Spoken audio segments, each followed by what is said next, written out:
taga Bicol, masarap magluto. Uragon. Yun o. Hindi po pala na itatanong mga kadudong, mga kadayday. Si Mrs. Kadayday ay taga Bicol yan, Uragon. Ang niluto niya, pataktik pa natin mamaya, masarap talaga yan. Tapos lalagyan pa ng pinitong tilapia.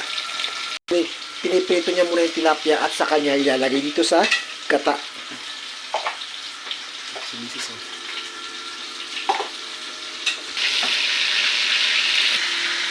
Yun mga kadudo, may mga iba pang putahe dito, adobo manok. Pero sa amin to, kasamahan po namin to sa isa namin nangungupahan dito.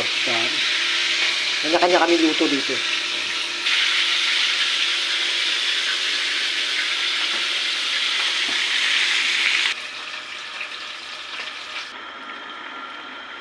Natin 20.